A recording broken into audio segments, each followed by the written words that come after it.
Welcome to the Slop Farm. Enjoy the video. You start by opening the Messenger conversation where you want to send a voice message. Pick the person or group and get ready. Tap and hold the microphone icon at the right of the text field to begin recording. Press firmly and keep holding. This captures your audio while you speak. Once done, you can slide your finger away to cancel or lift to stop and cue the message for sending. Make sure the app has microphone permission before you begin.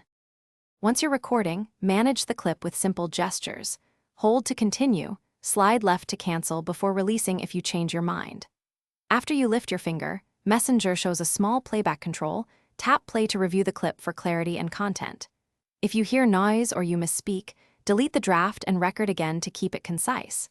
Make sure your microphone is near enough and avoid noisy environments so your message is clean and easy to understand. Finish by tapping the send arrow to deliver the message into the chat. The recipient hears it as an inline audio clip. If you want to keep it, forward it to yourself or add a star depending on app options. If recording fails, check microphone permissions in System Settings, restart Messenger, and test the mic in another app to isolate the issue.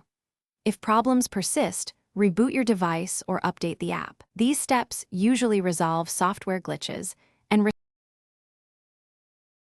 Thanks for watching. Consider subscribing if we helped you today.